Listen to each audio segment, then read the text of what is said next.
Hey guys, it's Abi from Autumn of Pelennor, and these are all the classics that I own that I haven't read.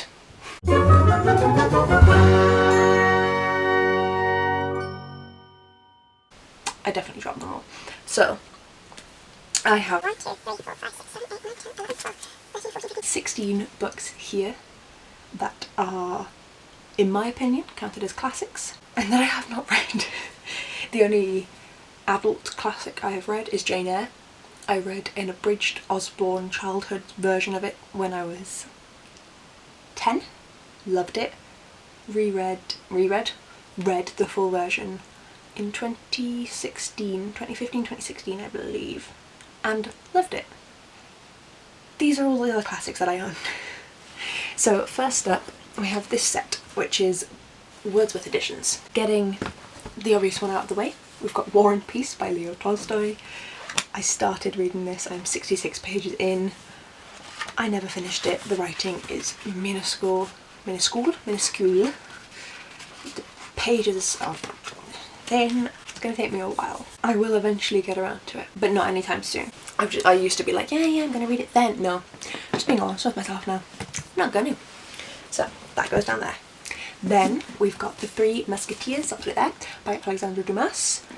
I think this has some other stories in here as well, but I've never read The Three Musketeers. I thought it would be interesting. So they are £2 for these editions anyway, brand new, and then in the works here in the UK you can get them 2 for £3, so I just picked up quite a few. So yes, The Musketeers by Alexandre Dumas.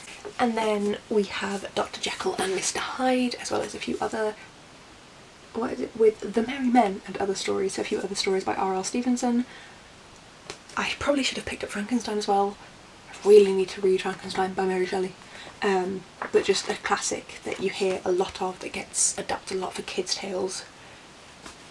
And I wanted to read the original. The last two ones from this type are Sense and Sensibility and Pride and Prejudice by Jane Austen.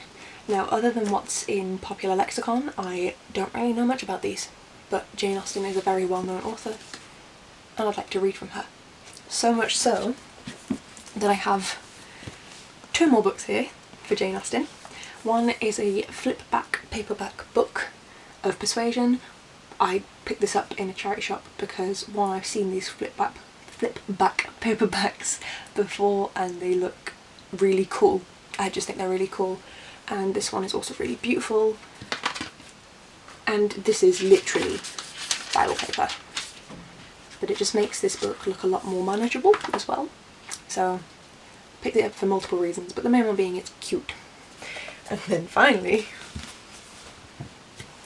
the complete novels of Jane Austen. So my mum saw this in a little book sale they were doing at the school that she works at and picked it up for me. I think it cost her £1. So it's got Sense and Sensibility, Pride and Prejudice, Mansfield Park, Emma, Northanger Abbey, Persuasion and Lady Susan.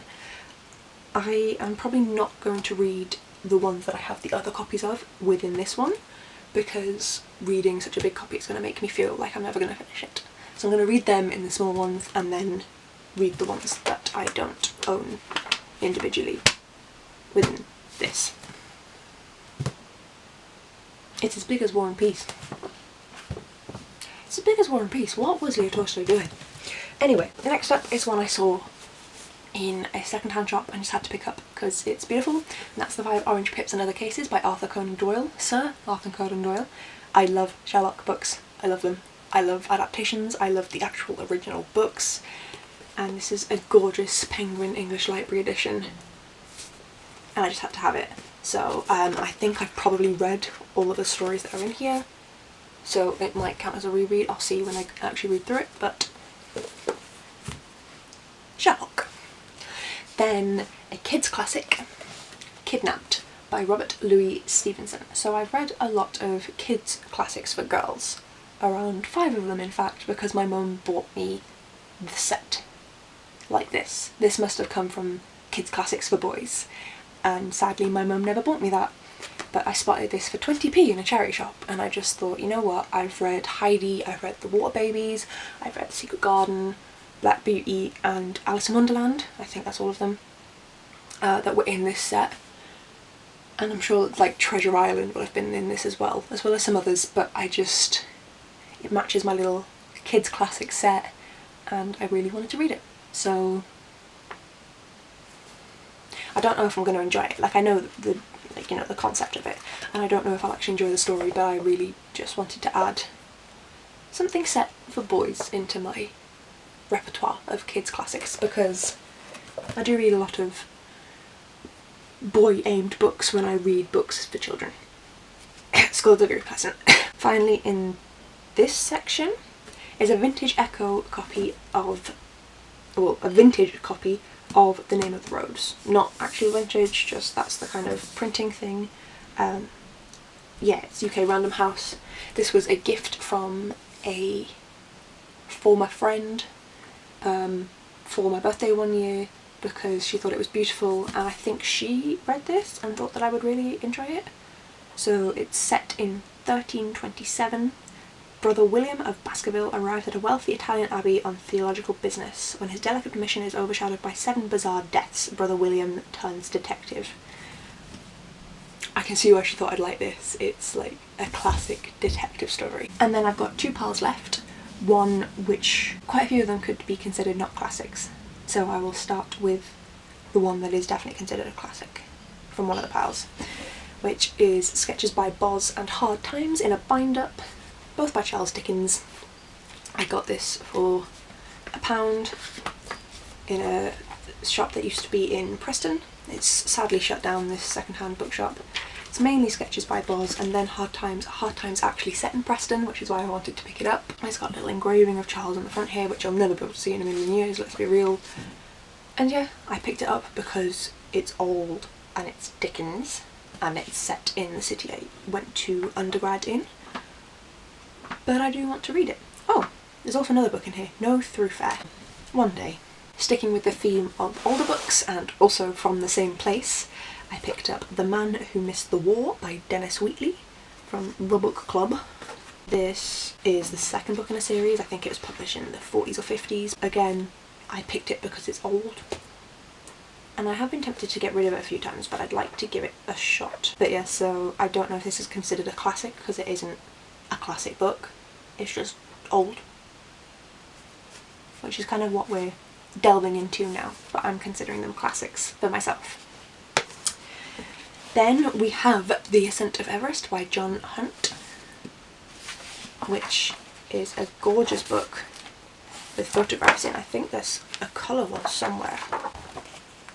So I am a geographer and a geologist, so I have a lot of interest in the topic of this book, which is the mountain and the environment. And I also thought it would be really interesting to read about someone climbing up Everest. Then the last 3 books.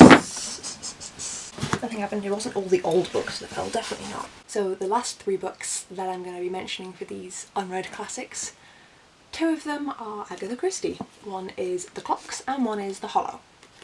I have left these till second and third last, because I know that some people wouldn't count them as a classic. I'm going to count them as a classic. They are a mainstay of kind of cosy mysteries. They are renowned. They get republished in so many different versions. To me, these are classics. So, but yes, so this is book 20-ish and 30-ish. They're the last 2 that I own from the Poirot series or from Agatha Christie that I haven't read yet. I've read all the other ones that I own. I intend to buy and read everything she's published. I don't know if I'm going to stick with that. That was my original intention. I seem to like Miss Marple a lot more than Poirot, but I think I'm going to be reading all of the Poirot books anyway, because I've started now, so I might as well finish. I still enjoy them, but they're always kind of like 3 stars rather than anything more. Miss Marple can be a 5-star read for me, so I need to get some Miss Marple books. I've just got the short stories, it's all I've read, so I need like 1 full-length Miss Marple. And then I've got these 2 Poirot books. And then the very last book is controversial. So it is the Holy Bible, New International Version, Children's Edition. I was gifted this when I left my primary school when I was 9-10 years old. It was a Church of England primary school. I went to a Church of England school after that as well, I went through a weird schooling system, which is why I'm avoiding explaining it. It has some really nice illustrations inside. This was given to me when I was very young. I never read it. I was raised a Christian, kind of. Like I said, I went to 2 different Christian schools. My mother's Christian, my father is not. Me and my dad are not religious atheists, I guess. That's the reason that wanting to read this classic is controversial. I think it is a classic. It was written a very long time ago. It is beloved by very many people, and the stories are known by many. And I'm not reading it to convert myself, and I'm not reading it to learn about Christianity, although I'm sure I will learn a lot about Christianity if I do finally get in gear and read this. I'm reading it because for these stories to have lasted so long, whether they happened, whether they are embellished truths, or whether they are completely fiction, they must be very good stories to have lasted as long as they've lasted. And a lot of them have got really good morals at the end of them. There's nothing intrinsically wrong about the stories themselves. There's nothing wrong with the religion either. I just don't believe in it. But there's nothing that should stop me from reading these stories. I'm not religious myself. I don't expect to see these in the same light as someone who is a Christian, and who even just someone who is of a different faith. I will not see this in the same way as they will. I will see it as a storybook, but I am expecting to get some really good morals from these stories, and I hope I haven't offended anyone watching. I mean nothing against you or your religion, especially if you're a Christian, but any other religious faith at all, whether it's multi-deity or singular deity. I just think that these stories were written down to be read, and if Christianity is the one true faith, then I'm sure Jesus and God would be quite happy with me reading their books and taking on their morals without necessarily believing in them too as human beings. Or living beings, not necessarily human. So yes, I'm going to read them as stories, and I really hope that hasn't offended anyone. I was hesitant to put it in here. It's why I'm also talking more politely in this video. I normally swear a lot. I'm normally really stupid, but I just try to be a bit more serious because of the fact that I'm including a religious text in here that is not my own, and the kind of controversial reason behind me reading it. So I have tried to be a little bit more respectful in this video than normal. I keep instinctively wanting to swear, no swearing. But yes, so please do let me know if I have offended you in the comments. I'll try and repair what I've done, or at least apologise and promise to learn from it. I don't think I've been offensive, but obviously that's not for me to decide, that is for you to decide.